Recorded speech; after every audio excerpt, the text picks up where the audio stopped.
Agreement والا حلالہ، یہ جائز، یہ کیا ہے؟ یہ ہو تو جاتا ہے لیکن اللہ کی طرف سے لعنتیں برستی، جس طرح اکٹھی 3 طلاقیں ہو جاتی ہیں لیکن اللہ کو پسند نہیں ہے. تو اس لیے نبی علیہ السلام نے تو اس کی حوصلہ شکنی کی. حلالہ اس لیے تھوڑی ہے کہ بیوی کو تم استعمال کرو، یوز کرو، استعمال کرو. حلالہ تو اس لیے، جیسے میں نے شروع میں کہا تھا 1-2 درس پہلے، کہ خاوند اس لیے چاہیے جو شادی کرنے والا ہے وہ طلاق کے موٹے موٹے مسائل وہ کیا ہے علماء سے رابطے میں رہ کر سیکھے.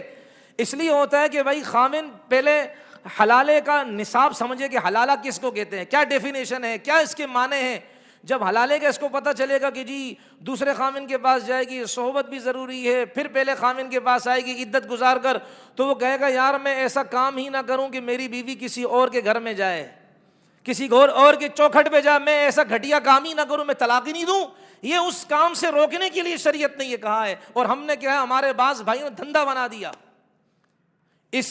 اس حلیے کو. بعض نادانوں نے، یہ مولوی والا جو حلیہ ہے، بعض نادانوں نے علماء کے چہرے کو بدنما بنانے کے لیے اپنی دکانداریاں شروع کر دی ہیں. تھوڑا بہت پڑھ لیا، لوگوں کی نگاہ میں مولوی بن گئے، اور جی کیا حلالہ ہم کرتے ہیں.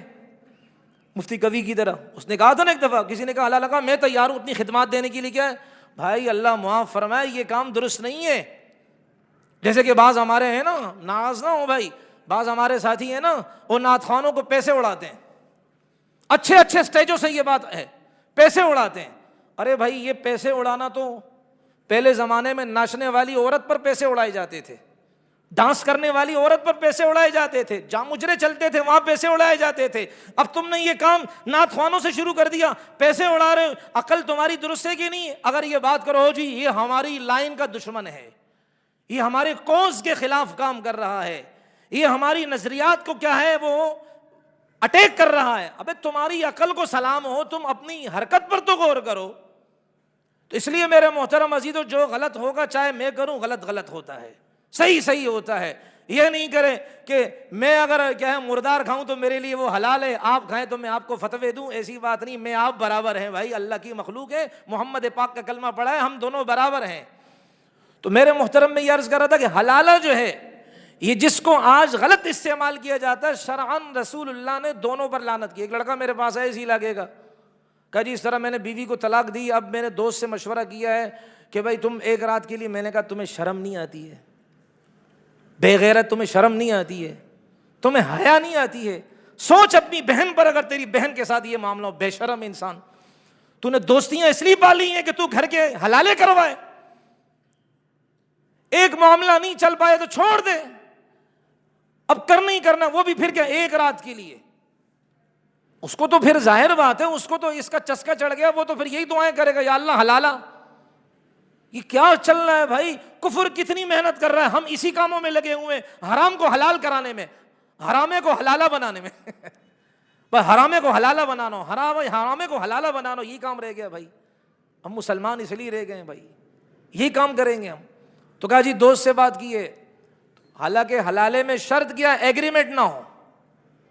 اگر اس عورت نے کسی سے نکاح کر لیا بالفرض، اس کو تحریراً یہ مجبور نہ کیا جائے کہ آپ نے ایک رات بعد طلاق دینی ہے. اس کی مرضی طلاق دے یا نہ دے، وہ اس کی بیوی، ایگریمنٹ کے ساتھ معاملہ نہیں ہوگا. اور کیا ہے، پہلے خاوند کی عدت گزارنی پڑے گی. ایسے بھی کیس آئے ہیں کہ یہاں خاوند نے طلاق دی اور اس لڑکی نے کسی اور یار کو پہلے سے سیٹ کیا ہوا تھا، اس سے نکاح کر لیا، نکاح نہیں ہوتا، حرام زنا ہے بھائی. اگر مولوی صاحب کو پتا ہے کہ میں یہ نکاح پڑھا رہا ہوں ایسی لڑکی کا کہ جس نے عدت پوری نہیں کی، مولوی صاحب کو معلوم ہے مولوی صاحب کا نکاح ٹوٹ گیا، اگر اس کو معلوم ہے، اور اس کے جو دوست اس کو لے کر آئے ہیں اس دولہے کو، ان کو بھی پتا ہے کہ یہ عدت ابھی مکمل نہیں ہوئی، چاہے 1 منٹ کیوں باقی نہ ہو. مجھے کسی ایک ساتھی نے کہا تھا کہ جی وہ کراچی اجتماع میں ایک نکاح کروانا ہے، وہ عدت اس کی کیا ہے ابھی باقی ہے، تو کیا خیال؟ میں نے کہا کراچی کا بیت اللہ کے سائے میں نکاح کر لے، حرام ہوتا ہے. وہاں کوئی خنزیر لے جانے سے وہ کتا وہ بکری تھوڑی بنتا ہے، وہ تو خنزیر ہوتا ہے. تو شریعت کا مذاق اڑانا ہے، یہ کہاں کا انصاف ہے؟ تو خیر اللہ نے فرمایا جو اللہ کی حدود کو چیلنج کرتے ہیں ظالم لوگ ہیں. تو بھائی کچھ بات سمجھ میں آ رہی نہیں آ رہی ہے؟ اس لیے بھائی یہ دعائیں دیں ہمارے علماء کو جو ان فتنوں کے بارے میں آپ کو بتاتے ہیں، کہ جو ابھی تازہ فتنہ میں نے کہا نا کہ وہ کہہ رہے ہیں کہ پہلے خامن کے ساتھ دوبارہ وہ کیا ہے وہ ریلیشن شپ ہو سکتی ہے، کوئی مسئلہ نہیں ہے. تو یہ فتنوں کے بارے میں آگاہی دینا یہ ہمارا اخلاقی فرض ہے کہ ہم آپ بھائیوں کو اور اسی طرح جو خواتین سننے والی ان کو ہم بتائیں. یہ ہمارے بعض ساتھی کہتے ہیں نا کہ قادیانیوں کے بارے میں یہ مولوی صاحب کیوں بول رہے ہیں؟ سب کو پتہ ہے نبی علیہ السلام آخری نبی ہیں. کس کو پتہ ہے؟ ہمارے جوان سے پوچھو باہر، چلو یہ تو بیٹھے ہوئے درس میں، باہر پوچھو، ان سے پوچھو عقیدہ ختم نبوت کا مطلب کیا ہے. میں آج کی بات بتاؤں، آج ہماری مسجد میں ختم نبوت والوں کا لیاری ٹاؤن کا اجلاس ہونا تھا. 23 تاریخ میری مسجد، ہماری مسجد، آپ سب کی مسجد ہے بھائی، کوئی ٹھیکیدار نہیں ہے. اقصی مسجد طے ہوئی تھی ختم نبوت کے حلقہ لیاری کے لوگوں کے اعتبار سے. آج یہاں اجلاس طے تھا علماء کا، لیکن یہ اجلاس مؤخر کیا ہے. اور یہ آپ نے لیاری وے کے جو روڈ ہے، نیچے کا جو روڈ ہے جو کوئلہ گودام کی طرف جا رہا ہے، وہاں آپ نے سیدھے ہاتھ پر مسجد دیکھی ہوگی، مسجد خالد بن ولید. اس سے آگے چرچ ہے عیسائیوں کا، اس سے پہلے مسجد غالباً ایسی ہے. وہ اجلاس وہاں بھی ہو رہا ہے. کسی کو یقین نہ ہو تو وہاں بھی جا کر دیکھ سکتے ہیں، ہو رہا ہے. وہاں کے بڑے بڑے علماء وہاں تشریف لائیں. کیوں ہو رہا ہے؟ یہاں سے کیوں پینڈنگ کر لیا کا شکار ہو گیا؟ یہاں اگلے مہینے میں ہوگا، وہ اس مسجد کی طرف چلا گیا. اس کی وجہ کیا ہے؟ وجہ اس کی یہ ہے کہ وہاں آگرہ تاج کالونی میں ایک قادیانی آیا، 10 لڑکوں کو لپیٹ گیا. وہ کیا 10 لڑکے کیا ابو جہل کے زمانے کے تھے؟ یہ جو ہمارے بعض ساتھی کہہ دیتے نا، ہانک دیتے ہیں، جو سب کو پتا ہے نبی علیہ السلام آخری نبی ہے. تو ان 10 لڑکوں کو پتا نہیں تھا. وہ آیا، پیسے دیے. یہ تو ملٹی نیشنل کمپنیاں اور عالمی ایجنڈا ہے، بین الاقوامی سازشیں ہیں. مسلمان ملک کو غریب سے غریب تر کیا جائے، اور ان کے ایجنٹ ہمارے حکمرانوں کی صورت میں ہے کہ جب وہاں غربت پھیلے گی، زنا عام ہوگا، غربت پھیلے گی، ایمان کے سودے شروع ہوں گے، غربت پھیلے گی، قادیانیت کے سانپ، گندے زہریلے ناگ وہ نکلیں گے اور اپنا تعفن اور بدبو پھیلانے کی کوشش کریں گے. کوئی رافضی کی صورت میں نکلے گا، کوئی JDC کی صورت میں نکلے گا، کوئی عیسائی مشینری کی صورت میں نکلے گا. مسلمان لڑکوں کو کیچ کرے گا، حسن کے نظارے دکھلائے گا، لڑکیوں کے جلوے میں ان کو قابو کرے گا، حسیناؤں کے جھرمٹ میں ان کو لے کر جائے گا، شراب پلائے گا، زنا کروائے گا، ایمان کے سودے ہوں گے.